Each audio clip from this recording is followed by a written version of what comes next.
There was probably a moment, and you may not have called it anything at the time, when you sat somewhere very ordinary and felt something shift inside you that had nothing to do with the place. Maybe it was in your car. The engine was off. The parking lot was quiet. You had just come from a conversation that looked fine on the outside. Nothing dramatic, no raised voices, no obvious cruelty. But your hands were still on the steering wheel, and you were not ready to go inside yet. You sat there, breathing in that particular way you breathe when you were trying to hold yourself together without letting on that you are holding yourself together. Your phone was on the seat beside you. You did not check it. That itself was strange, because usually you would have checked it, just to have somewhere to put your attention. But you did not. You just sat. And in that sitting, something happened that had no word, not a decision, not a realization. More like a quiet rearrangement of things inside you, the way furniture gets moved in the night and you only notice in the morning when the light falls differently. You were not crying. You were not angry. You were not even sure what you were. But something in you, the part of you that had been paying attention long before your conscious mind was willing to, that part knew. Something was done. And somewhere in that stillness, your soul had already moved. You did not know it yet. Your body certainly did not know it. But the shift had happened, and nothing after that night would sit exactly as it had before. Let me tell you about the version of you that existed before that parking lot. That version showed up, consistently, earnestly, with a full tank of effort and an almost embarrassing willingness to believe the best in people, even people who were giving you very specific evidence to the contrary. That version of you was the one who rehearsed difficult conversations in the shower at 6 in the morning, turning over possible responses, trying to figure out how to say the true thing without making anyone feel bad about themselves. That version stayed on the phone past midnight, not because you wanted to, but because you sensed that leaving the conversation unresolved felt worse than being exhausted the next day. That version sent the long text. You know the one that explained carefully, word by word, where you were coming from, what you meant, why you reacted the way you did. And then you waited. You watched the little dots appear and disappear. And when the response came back short, 3 words, or worse, a subject change, something in you swallowed that and kept going. There is nothing wrong with that version of you. Nothing to be ashamed of. That version was not stupid or naive. That version was built on something real, a genuine belief that if you explained yourself clearly enough, if you were patient and honest and careful, connection was possible. That people could meet you where you were, if only you found the right words. That version loved the way some people love, with the whole body, with time and attention and the kind of loyalty that does not count the hours. The only problem was the accounting. Because love, without some sense of proportion, becomes a room where you are always the one cleaning up.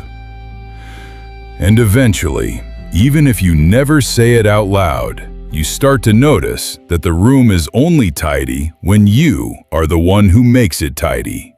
And the moment you stop, it goes back to what it was. That version of you kept cleaning anyway, because the alternative, accepting that the other person was not going to pick up a broom, was a grief you were not ready to hold. But love, without some reciprocity, slowly becomes a kind of disappearing act. And you were the one disappearing. Here's what the pattern looked like if you were paying attention from the outside, which is hard when you are the one living inside it. There was a temperature to the relationship. Not always cold, that would have been easier to name. It ran hot and cold in a rhythm you eventually started to predict without realizing you were predicting it. When you needed something, when you were tired or scared or needed someone to just sit with you without fixing anything, there was a withdrawal, a sudden busyness, a deflection dressed up as humor. But when they needed something, warmth came back, full presence. The person you had been waiting for would appear, attentive, almost tender, and you would feel the relief of it so sharply that you would tell yourself the cold periods were your imagination. They were not your imagination. There were the apologies that came without change, said with enough sincerity that you believed them or wanted to.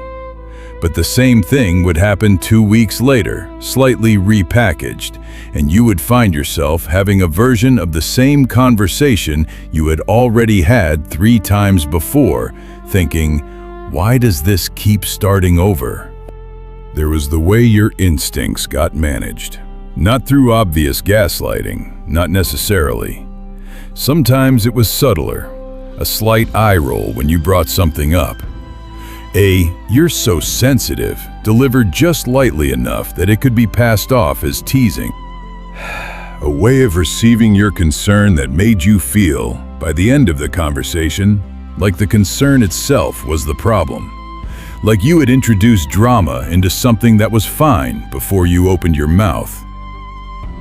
So you started editing yourself before you spoke. Running a quick internal calculation. Is this worth saying? Or will saying it cost more than staying quiet? And slowly, over time, you said less. The silence was also used as a tool, though it probably was not always conscious. When you did something that displeased them, the temperature dropped. Not dramatically, just enough that you felt it. Just enough that some part of you started working, trying to figure out what you had done, trying to restore warmth. And in that process of trying, you ended up doing exactly what they needed you to do, which was prioritize their emotional state over your own clarity. None of this is a villain story. People who operate this way are usually not plotting. They are running their own old patterns, their own survival systems. But that does not mean the effect on you was not real. And once you saw the shape of it, once you could see it as a pattern and not just a bad week, you could not unsee it. The breaking point did not look like what you might have expected. There was no confrontation, no final speech, no door slamming, no dramatic phone call where you said everything you had been holding for months. It was quieter than that, and somehow more complete. Maybe it happened on a Tuesday, something ordinary.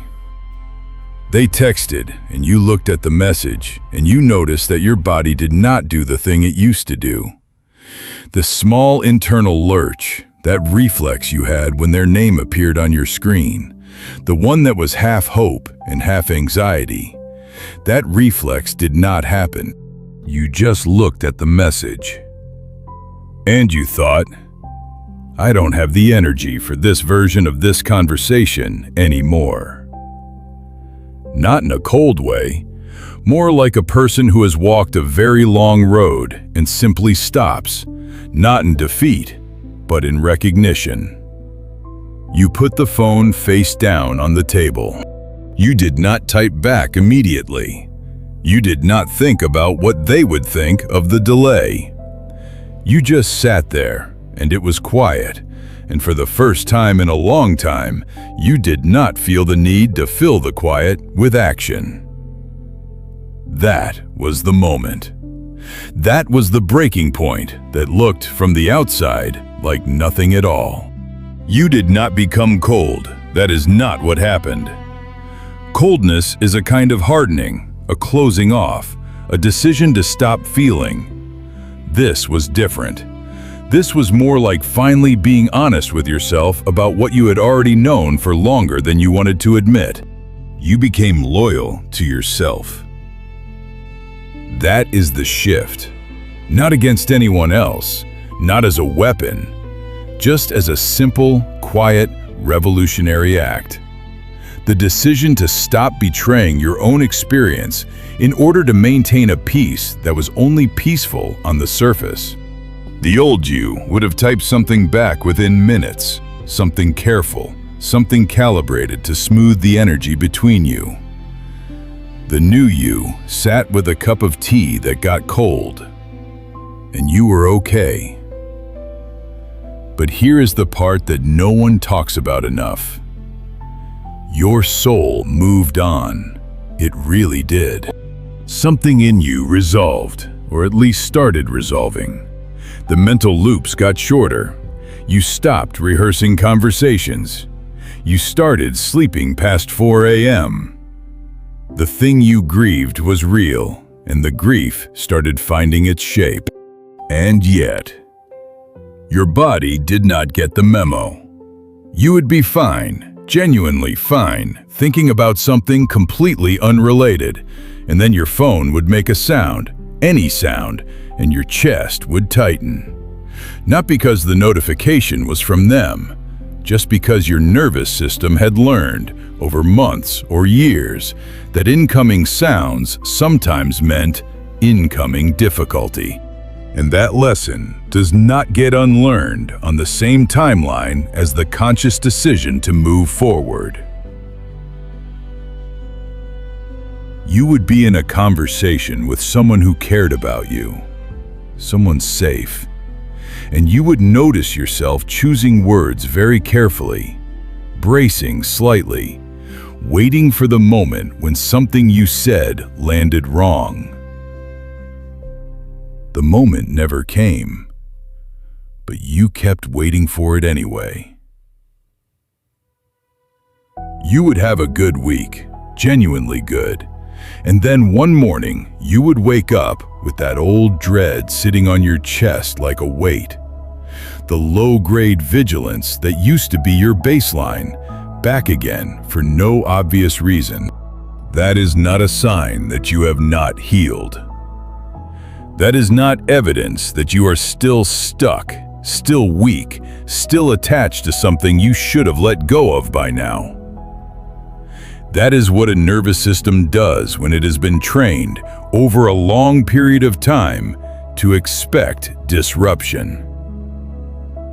Think of it this way. A soldier who comes home from a war does not immediately stop scanning crowds for danger. The cognitive knowledge that the war is over does not instantly reach the reflexes. The body keeps the old operating instructions running because for a long time, those instructions kept them alive. The flinching, the hypervigilance, the light sleeping, the scanning, none of it is failure. All of it is a system doing what it was built to do, even after the context that built it has changed. You spent a long time in an emotional environment that was unpredictable, where warmth came and went, where your instincts were questioned until you started questioning them yourself, where conflict could arrive without warning, where silence was loaded, where being careful was the survival strategy. Your nervous system built a system for that world, a very efficient, very exhausting one. And that system does not know that you left. It does not know that the person on the other end of your phone right now is not that person. It does not know that the quiet in your apartment is safe quiet, not the quiet before something difficult. It does not know that when someone takes a moment to respond to your message, it means they are busy, not that you said something wrong. Your soul knows all of this. Your soul is way ahead, but your body is still standing at the door, listening for footsteps.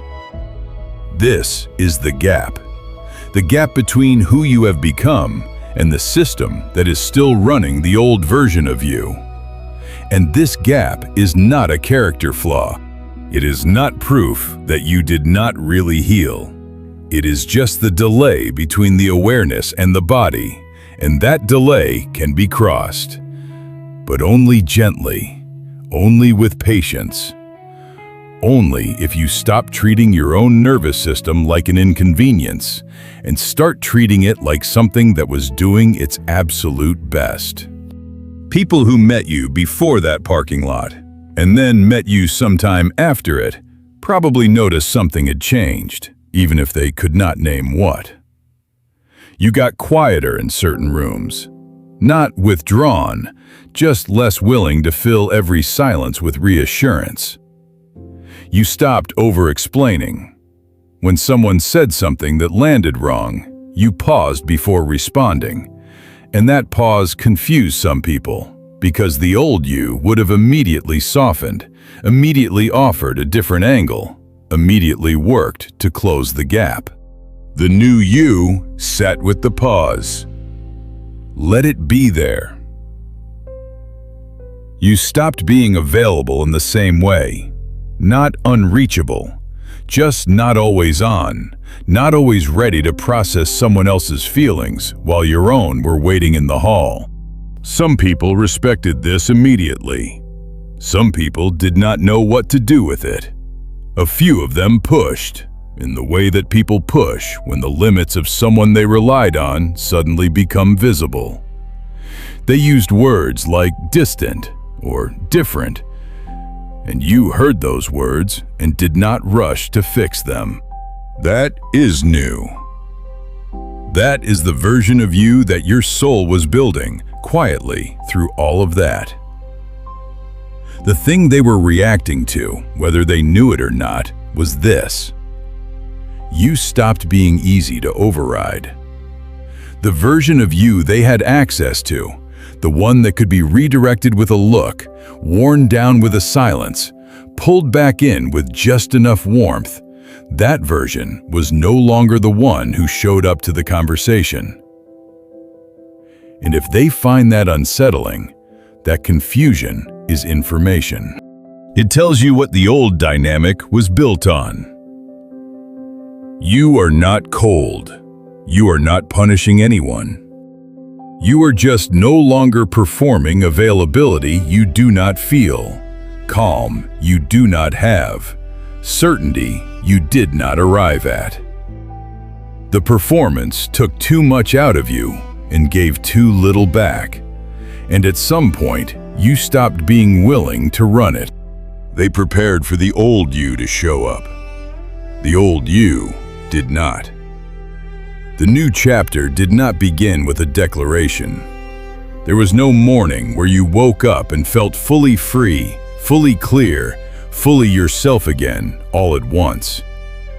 That is not how it works. The new chapter started smaller than that. It started with a Wednesday evening when you did not dread the next day. Just one evening, nothing special about it, but you noticed the absence of the dread, and you thought, oh, when did that stop? It started with a Sunday morning when you made coffee and stood at the window and did not think about what they were doing. Not because you forced yourself not to, just because your mind went somewhere else. It started with a conversation where someone asked how you were, and you said, actually pretty good, and meant it, which surprised you. The new chapter also came with moments that felt less like progress and more like grief. Nights when the clarity lifted and the old longing came back. Not for that specific person necessarily, but for the feeling you were reaching for through them, which was connection. Real connection. The kind where you did not have to manage yourself so carefully. Those nights were part of the new chapter too.